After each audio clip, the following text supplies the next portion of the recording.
Senang-senang mari bersama aku berkait. Nyanyi apa sih?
Jalan sini Kak. Senyum sayang, biar aku semangat berjuang. Sana lagi. Ojo nuruti gengsimu, jelas-jelas aku. Fotonya di sana Kak, di depan Kak, sini. Sini. Oh iya sing full senyum sayang, biar aku saya tambah sayang. Rasa pusing-pusing, gendang dandan, ayo kita healing. Tuh di sana. Foto di sana depan. Lagi ke sini. Sini. Nana, saudara Nana. Ada sama Agung, 3 orang. Agung. Bakal naik apa? Mau naik apa? Bandros. Mau kemana? Lihat bunda dulu. Assalamualaikum warahmatullahi wabarakatuh. Alhamdulillah, terima kasih pada yang menjawab. Kakak. Salam terhebat dari umat Islam untuk umat Islam serta umat seisi jagat raya ini. Terima kasih ya, demi keselamatan Bapak dan Ibu dengan menjawab salam terhebat tadi. Baik, selamat datang di Bandros Permen. Ya, Bandros umumnya orang mengenal mengenai makanan khas, yaitu Bandung Brotos atau juga Bandros. Ya. Nah, ini sementara Bapak dan Ibu berada di Bandros Permen, singkatannya Bandung Tour on Bus. Sebelum saya berbicara mengenai Bandung Tour on Bus, saya ingin dikenal dulu nama saya Dadang Kotak. Ya, Dadang Kotak. Sementara akang pilot kita namanya adalah Pak Gus, akan mengajak jalan-jalan dimulai dari Pendopo. Ya, Pendopo masuk ke alun-alun timur Asia Afrika. Kawasannya disebut dengan alun-alun. Kalau kita perhatikan, ternyata alun-alun ini punya 5 syarat. Syarat yang pertama, harus ada kantor pemerintah yang berbentuk pendopo. Yang kedua adalah pasar. Ya, yang ketiga ada yang namanya masjid raya. Yang keempat harus ada lapangan. Dan yang kelima, saya mau tanya dulu, ini orang Bandung semua bukan? Bukan. Dari mana Ibu? Dari Jakarta. Ibu dari mana? Ciparai. Oke, berarti ada orang Ciparai dan luar Bandung, Jakarta, itu dia. Nah, di sini saya patut menyampaikan satu tempat yang dijadikan situs. Nama situs adalah situs Banci. Situs Banci ini berbentuk apa? Berbentuk penjara. Nah, dulu bukan toko untuk alat-alat listrik begitu ya, tetapi dulu ini adalah sel-sel yang dipergunakan untuk para narapidana. Salah satu orang yang terkenal di Indonesia yang memimpin sebuah partai yang disebut PNI. Beliau bernama Insinyur Soekarno. Insinyur Soekarno ditangkap oleh orang Belanda ketika tahun 1929, ya, ketika sepulang dari Yogyakarta.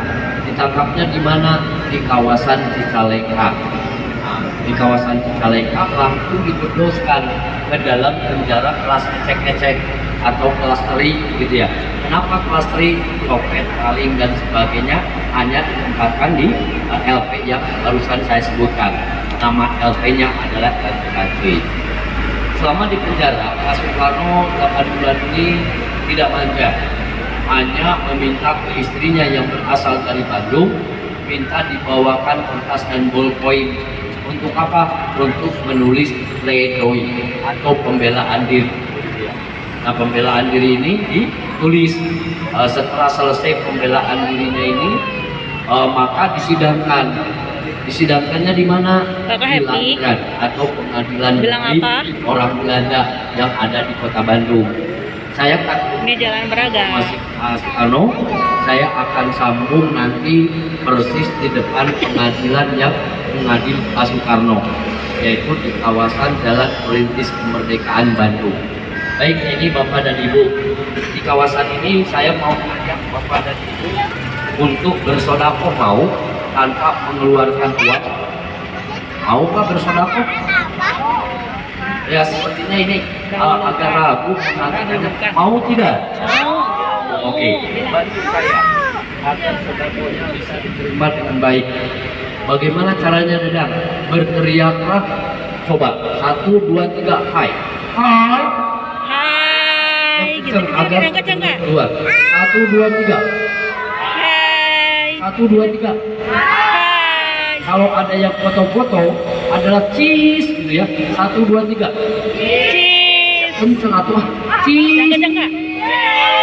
Yang ketiga adalah cie-cie. Cie gitu nggak?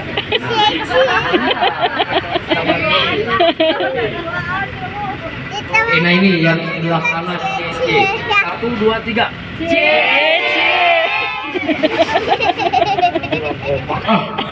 Kurang kompak supaya tidak sia-sia teriakannya, agar menjadi sedekah yang paling hebat. Hai.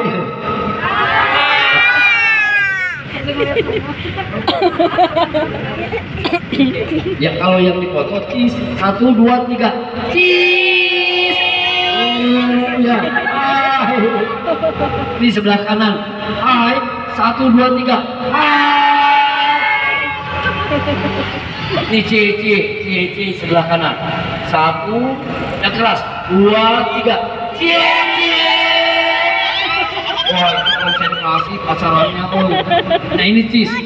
1, 2, 3 cheese. Oh, cheese. Oh. Nah ini cheese. Oh. Mana lagi? Bentar. Oh, ini cie. Yang keras. 1, 2, 3 cie. Senyum tidak? Senyum. Yang mana lagi? Oh, ini hai. 1, 2, 3 hai. Sekali lagi hai. Oh, mantap. Ada yang senyum nggak? Senyum ya? Ada senyum. Mana lagi yang cie. Saya ingin cie. Bentar. Oh, sebelah kanan, sebelah kiri. 1, 2, 3 hai. Gak kedengeran mungkin ya. Oh, ini cie. Sebelah kiri cie. 1, 2, 3 cie. Oh, wow. Sebenarnya kawasan yang baru pertama selain beramal bersedekah itu adalah melepaskan beban di dalam diri, sehingga saya minta teriakan lepas. Setiap manusia pasti punya permasalahan. Untuk kita pergi ke gunung yang tidak ada apa-apanya susah, biaya besar. Tetapi saya beri kesempatan untuk berteriak kemas, ternyata ibu hanya sedikit, mungkin 20%. Gitu ya. Jadi nggak lepas. Jadi palunya ada di dalam ini, termasuk ibu yang di depan. Baik Bapak dan Ibu, selamat datang di perbatasan Kota Bandung. Nama perbatasan ini adalah perbatasan Bandung Utara dan Bandung Selatan. Dan di tempat ini ada sebuah gedung yang sekarang dijadikan masjid bagian depannya, sementara bagian belakangnya masih berupa rumah kuno yang dibangun oleh Insinyur Soekarno. Sementara Soekarno ini divonisnya di tempat ini, namanya adalah Landrat. Tadi saya janji bahwa saya akan berhenti di sini menyampaikan bahwa kebun ini dibangunnya oleh guru besarnya Soekarno bernama Wolf Schumacher. Tetapi pengadilan itu pula lah yang memvonis Pak Soekarno 4 tahun. Setelah vonis 4 tahun, Soekarno dipindahkan dari LP kelas ecek-ecek ke LP kelas A, yaitu Sukamiskin. Selama penjara Sukamiskin dapat potongan hukuman 2 tahun. Setelah 2 tahun bebas. Ternyata tidak bisa pulang ke rumah, tetapi dibuang ke ND. Dari ND dibuang ke Bengkulu. Di Bengkulu masuk ke Ibu Fatmawati. Benar ya benar. Saya hentikan Fatma karena saya takut di kantor Bapak Wali Kota ada partai PDI. Ya, jadi saya tidak mau dimarahin oleh partai PDI. Nah, ini adalah salah satu kawasan yang kita kenal sekarang sebagai kantor Bali Kota Bandung. Wali Kota Ya, itu Bandung tadi. yang adalah Pak Tadi Dana. sebelah kanan. Tetapi ketika zaman gedung ini bukan untuk kantor, tetapi sebagai gudang. Wah, hebat banget gitu ya. Siapa yang pemiliknya menggunakan gedung yang begitu besar sebagai gudang? Dan gudang apa? Gudangnya adalah gudang kopi dimiliki oleh orang terkaya di Bandung. Siapa namanya? Andreas de Wilde. Iya. Andreas de Wilde dengan kekayaannya mampu memiliki tanah di Bandung 3/4 Bandung. Tanahnya dimiliki oleh yang namanya Andreas de Wilde. Rumah kesayangannya ada di sini yang sekarang selalu digunakan oleh orang-orang yang menjabat sebagai Pangdam, yaitu kawasan rumah ini nih. Nah, sekarang rumah ini adalah rumah kesayangannya, walaupun beliau tidak pernah tinggal di sini, tetapi mengkhususkan untuk para gubernur jenderal yang sempat datang ke Bandung, maka fasilitasnya diberikan kepada gubernur jenderal. Yang paling lama menginap di sana adalah Daeng Deles. Siapa Daeng Deles? Daeng Deles adalah seorang gubernur jenderal yang memimpin pembangunan jalan terpanjang di Pulau Jawa. Nah, yang membentangkan antara Jawa Barat sampai ke Jawa Timur. Namanya adalah The Rute Causeway. Ya, orang Indonesia mengenalnya Jalan Ajar Panarukan. Panjangnya kurang lebih 1.004 km. Terbentang dari Jawa Barat sampai ke Jawa Naik Timur. apa ini? Nah, ini siapa Andreas de Wilde? Ya, mungkin bertanya-tanya profesinya sebagai apa? Kok bisa memiliki tanah Bandung 3/4-nya dimiliki oleh beliau? Iya, nanti Beliau sebentar adalah lagi. seorang dokter Sebentar lagi. ahli bedah. Tetapi bukan itu yang menghasilkan dia, tetapi dia karena selalu mendampingi gubernur jenderal. Salah satunya adalah Daeng Deles tadi, sehingga beliau mendapatkan kemudahan untuk mendapatkan tanah di Bandung, gitu ya. Maka banyak tempat-tempat yang memang dimiliki oleh beliau. Salah satunya adalah perkebunan kopi terbesar di Bandung, yaitu di Bandung Selatan. Adanya di antara Cianjur dan Pangalengan. Nah, itu adalah perkebunan yang dimiliki oleh Andreas de Wilde. Baik ibu-ibu, saya berkeyakinan ibu-ibu pernah mengenal kawasan ini. Ada yang tahu kawasannya nama kawasan ini apa?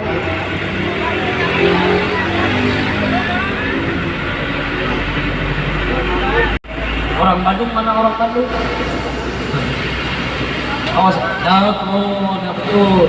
Kawasan ini adalah kawasan Dago. Dago adalah bahasa Sunda. Dalam bahasa Indonesianya tunduk. Tapi kenapa orang selalu berteriak dagoan, dagoan, tumbuhan, tumbuhan gitu ya? Kawasan ini saat itu masih berupa hutan dan rawa-rawa, lansa, danau, dan balong. Apa itu? Dari mana balong-balong dan lansa ini? Ini adalah sisa-sisa danau Purba Bandung yang berbentuk lancar. Sehingga apabila mereka mau turun ke bawah, mereka ada ketakutan. Pertama oleh buaya, yang kedua oleh black panther, yang ketiga adalah oleh badak gitu ya. Maka di kawasan ini ada beberapa nama yang ada sangkut pautnya dengan badak. Salah satunya adalah ranca badak atau si badak. Nah, untuk rancanya ada ranca ekek ya. Ekek ini adalah burung gitu ya. Sampai sekarang masih ada. Nah inilah apa namanya nama cikal bakal kawasan ini disebut Dago. Setelah mereka berteriak dagoan-dagoan, pertemuan mereka adalah di simpang. Simpang mana? Simpang saling menunggu, yaitu simpang Dago ya. Maka ada sampai sekarang nama kawasan itu disebut simpang Dago. Tetapi yang saya ingin angkat lebih tinggi adalah tanpa Dago, Jawa, Bali, Madura akan tetap gelap gulita. Sedang ngada-ngadain gitu ya, ngada-ngadain. Boleh searching, bantu saya bahwa PLTA yang besar di Jawa Barat namanya adalah Jatiluhur, baru dibangun pada tahun 1984. Tetapi di kawasan Dago pada tahun 1920 dibangun PLTA pertama di Pulau Jawa, namanya PLTA Dago Bengkok. Tapi kenapa dibangun PLTA di sini? Karena pada tahun yang sama 1920 Bandung terpilih sebagai calon tempat dijadikannya kantor pusat Batavia.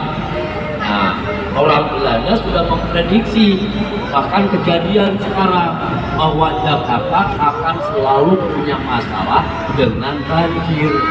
Pada tahun 2020, Belanda sudah memprediksikan bahwa Jakarta tidak akan aman untuk ibu kota. Nah, sekarang terbukti bahwa setiap hujan di Katulampa, Bogor, selalu mengirim air bah ke Jakarta, dan Jakarta tidak mampu menampung air yang dihasilkan dari Bogor. Maka wajar Belanda memilih kota Bandung. Karena Bandung kenapa dipilih? Karena Bandung sangat tinggi. Ya, elevasi titik yang akan kita kunjungi sekarang 705 meter dari permukaan laut. Jadi dari laut tidak mungkin kita kena bah laut ya. Tapi sayang, sampah di Bandung tidak terkendali sehingga banjir pun masih terjadi. Padahal Bandung tidak patut terjadi banjir. Ya. Nah, ketika pada tahun 1920 Gubernur Jenderal ini kirim telegram ke wali kota Bandung, namanya Bertus Buk ya. Bertus, tolong carikan tempat yang cocok untuk dibangun gedung terbesar, gedung tertinggi ya. Pada tahun 1920 maka dibangunkan yang namanya GB. Nah, GB adalah singkatan Government Bed Driven. Tetapi salah satu gubernur kita memanggilnya sebagai gedung sate. Kenapa gedung sate? Untuk mempermudah masyarakat menyebut gedung itu daripada Government Bed Driven. Oke, sebentar. Saya akan minta Bapak pilot berhenti sebentar. Nah, ini perhatikan di atas. Yang paling atas itu ada ornamen mirip-mirip sate. Nah, maka gubernur menyebutnya gedung sate. Padahal fungsinya adalah sebagai alat penangkal petir. Ya, yang kedua, satenya 6, tidak 7 atau 5. Itu adalah jumlah uang yang dihabiskan untuk membangun gedung EB yang jumlahnya mencapai 6 juta gulden pada tahun 1920. Tapi Kang, coba Kang dilihat Kang fotonya Kang. Foto yang barusan Kang. Di foto itu di bawah sate ada atap yang berwarna satu warna hitam, yaitu 3 umpak. Itu mirip-mirip pagoda, betul ya? Pagoda adalah tempat ibadahnya orang Buddha Kang. Benar? Ya, di bawahnya itu ada mirip-mirip kubah masjid. Ada ya? Kubah masjid. Ada 2 di situ, 2 kubah masjid. Masjid adalah tempat ibadah orang Islam. Yang di tengah-tengah ada mirip candi. Candinya adalah Candi Prambanan. Itu adalah tempat ibadahnya orang Hindu. Ya, pilar-pilar yang besar yang menopang bangunan itu adalah simbol daripada gereja dan katedral. Nah, sementara yang kayu-kayu itu simbol untuk kelenteng, tempat ibadahnya orang Cina. Kenapa orang Cina diberikan? Mau ke situ nanti, Karena memang Cina sengaja ke museum ditinggal geologi mau nanti. atau dibawa dari Nanti ke Bapak ya, ke museum geologi. mengerjakan pemahatan batu Untuk menghalangi di ke kawasan GB gitu ya. Nah ini Halangi sama dikerjakan bis oleh ya. orang-orang Cina dari Tiongkok Mau nanti Kakak langsung. kesana? Maka tempat ibadahnya pun berbeda dengan orang Hindu. Mereka menyebutnya Iya. kelenteng. Maka saya salut kepada seorang arsitek yang bernama Gerber mampu membaca bahwa di kawasan Bandung sini sudah ada 5 agama dan kepercayaan. 1 agama Islam, yang kedua Kristen, yang ketiga Hindu, yang keempat Buddha, dan yang terakhir adalah Konghucu. Nah, sementara kalau kita bangun rumah asal-asalan rasanya ya tidak mengandung filosofi gitu. Nah, baik, nah itu adalah gedung sate atau gedung PB. Sementara nah ini Bapak dan Ibu apabila jalan-jalan di sini tolong sambil baca nama jalannya. Kenapa? Karena ternyata orang Belanda ingin menggali potensi alam yang ada di kawasan Jawa Barat. Salah satu Minalo, Hablumi, Nanas ya. Tapi ternyata orang Belanda tidak. 3. 1 Hablumi Nanas, Hablumi Belanda selalu menyisihkan tempat untuk resapan air. Baik. Nah, barangkali ibu-ibu yang suka shopping silakan shopping di Sogonya Bandung. Apa itu Sogo Dadang? Sogo adalah shopping sambil cingobo, sambil jongkok gitu ya. Nah itulah tempatnya. Jadi untuk yang mau mendapatkan barang yang second itu ada di sana. Sementara tidak jauh dari situ, ini ada sekolah yang dibangun oleh orang Belanda. Kalau kita mengenalnya sekolah Dilan, ya. Nah, tempat syutingnya Dilan, yang dibangun pada zaman Belanda. Ketika pembangunan perumahan ini selalu dilengkapi dengan tempat ibadah dan pendidikan. Lagi apa lagi Nah, aku dan lagi tidak jauh dari Bandung. situ kita sebut kawasan ini adalah Keliling Wilhelmina apa? Place atau Taman Keliling Bandung, naik apa? Citarum Place. Nah, Citarum Place. Di kawasan ini dulu ada monumennya setengah bulan yang dihubungkan dengan kabel yang menggambarkan mengenai rasa rindu seorang ibu terhadap anaknya, sehingga si ibu dari Nijmegen jauh-jauh dari Nijmegen ke Amsterdam. Ya, tetapi nama-nama pulaunya ternyata mereka mendata sama dengan yang sekarang gitu. Lombok ya Lombok. Luna Maya syuting untuk mengangkat sebuah film apa kan? Oh, film horor namanya adalah Rumah Kentang. Tetapi ya karena ada filmnya, saya tidak akan bercerita mengenai horornya. Saya ingin mengangkat kenapa rumah ini disebut Rumah Kentang. Di kawasan ini ada sebuah tempat yang selalu dijadikan tempat untuk pameran tahunan atau pasar tahunan, disebutnya Yarben. Jaraknya dari rumah ini kurang lebih 300 meter. Ya. Dengan adanya kegiatan pasar tahunan, maka si orang Belanda membutuhkan logistik makanan. 2 pilihan, 1 roti atau kentang. Ternyata toko roti menolak. Nama toko rotinya adalah Wagner. Nah, tetapi pemilik rumah tadi berani mengiyakan, saya siap menyediakan kentang. Nah, untuk kegiatan pasar tahunan di sebelah kiri namanya Yarden. Ya. Nah, sejak itu karena keberanian sang pemilik, maka sejak itu pula lah nama gedung itu disebut Rumah Kentang. Berbeda dengan nama taman ini. Taman ini dulu pada tahun 1995 saya sebutnya sebagai Taman Jadi-Jadian. Kenapa Taman Jadi-Jadian? Karena kalau di siang hari namanya Dedi, kalau di malam hari jadi Desi. Ini benar, banyak bertebaran itu juga. Banyak sampai kenapa? Utuhnya, bapak ini sering ketahuan Kalimantan ya. Kalimantan padahal ini. Oke, sering apa ya? Apalagi kalau pakai lampu panjang langsung diangkat, gitu. Kenapa ya? Nah ini ada kawasan. Tetapi setelah Pak Ridwan Kamil, ya ternyata alhamdulillah tidak ada.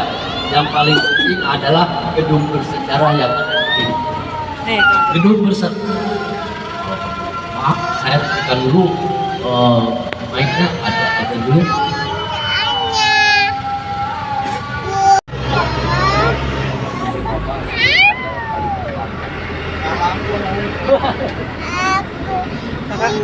Happy nggak? Jangan gitu, nanti Bunda jatuh.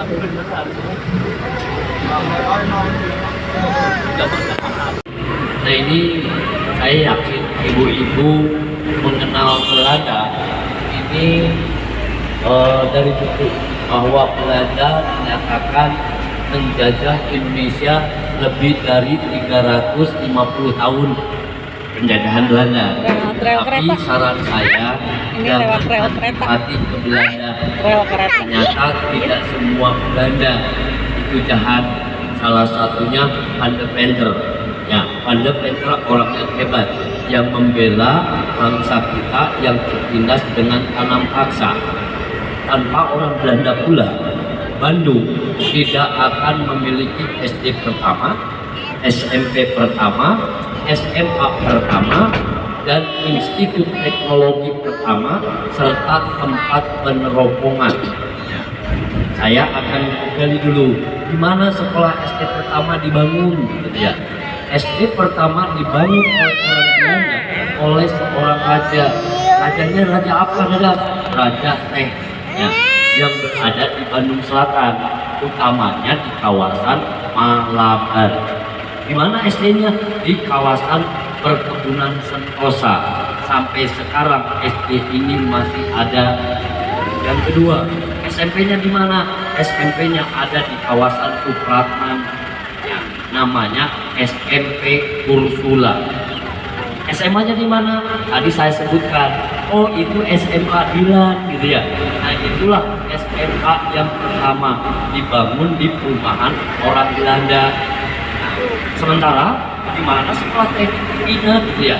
Sekolah tekniknya dulu disebutnya TH, Teknik High School, cikal bakal menjadi ITB.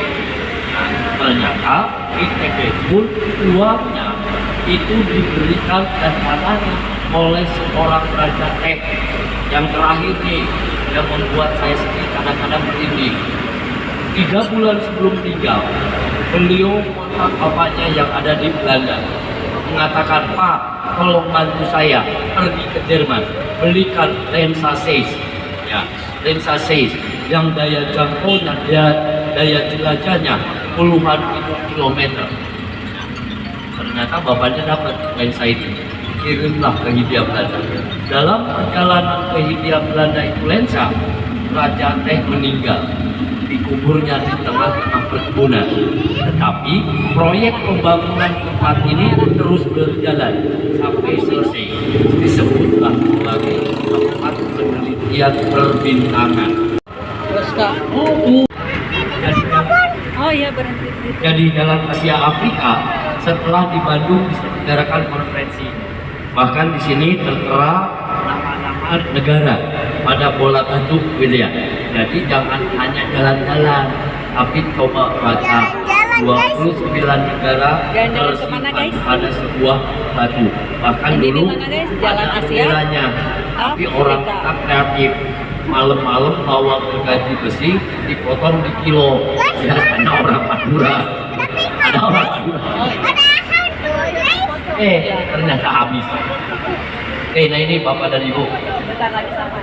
Tadi saya sebutkan bahwa konferensinya diselenggarakan di sebuah gedung yang awalnya sebagai tempat dansa-dansa, namanya Societet Concordia, yang sekarang kita kenal sebagai Gedung Asia Afrika Dunia. Tapi nah ini ada tulisan yang menarik. Bumi Pasundan lahir ketika Tuhan sedang tersenyum. Nah, dulu ya, kalau sekarang mungkin terlalu suburnya beton sehingga tidak terlihat lagi keindahan alun-alun. keindahan sekeliling. Bapak udah ada. Kalau dulu Bapak nunggu di sana. terlihat, ya bahkan orang menyebutnya Bandung. Iya, nanti dikelilingi berhentinya di sana, gunung, di yang atau tadi. Bandung dilingkung gunung gitu ya. Tapi mana gunungnya sekarang gitu ya? Nggak terlihat. Kalau dulu masih terbuka, maka sebuah buku benar mengatakan bahwa bumi Pasundan dibangun lahir Nanti berartinya ketika sebelah sana. Tuhan tersenyum. Mungkin sekarang Tuhan tersenyum atau tidak walau-walau ya, tidak ada buku lagi gitu. Jadi Bandung mengatakan sudah menjadi kota besar dunia. Tetapi Tuhan tersenyum atau tidaknya walau-walau tidak tahu persis. Baik, nah tadi ada yang menyebutkan jalan Asia Afrika terpanjang. Ternyata Asia Afrika hanya di sini ya, sampai lampu merah yang diawali dari Kosambi, kurang lebihnya 2 kilo saja. Tetapi jalan yang tadi adalah jalan yang 1004 km terbentang dari Anyer Panarukan. Silakan menamakannya Anyer Panarukan atau juga The Rute Posweg. Tetapi yang pasti bahwa tidak jauh dari kawasan ini ada sebuah ruas jalan menggunakan nama pahlawan Jawa Barat. Ada 10, bukan ya, bukan Udah mau nyampe, bilang lu tuh. seperti sekarang Udah mau turun gitu kan. tapi Bilang lu kesini. merupakan pasar Aku. tradisional paling besar ya, yang selalu dijaga oleh centeng. Centeng itu jeger pasar. Karena dapat uang muda, maka pekerjaannya hanya judi dan minum. Ketika kalah judi, minumnya banyak, tanpa sadar membakar Nanti lihat, pasar Papa. Ciguriang, yang akhirnya pasar Ciguriang rata. 2 tahun Bandung tidak punya pasar, yang akhirnya Bapak Wiranata Kusuma yang dikuburkan Sorry, Papa. di belakang masjid ini menyarankan carilah tempat Ada nggak? yang baru. Ya, Ada nggak? buatlah bangunan yang baru, jadikan sebagai Alhamdulillah. pasar baru. Maka Lihat, Bunda. sekarang kita punya yang namanya pasar baru. Dan Bandung bagiku bukan cuma urusan wilayah belaka, lebih jauh dari itu melibatkan perasaan yang bersamaku ketika sunyi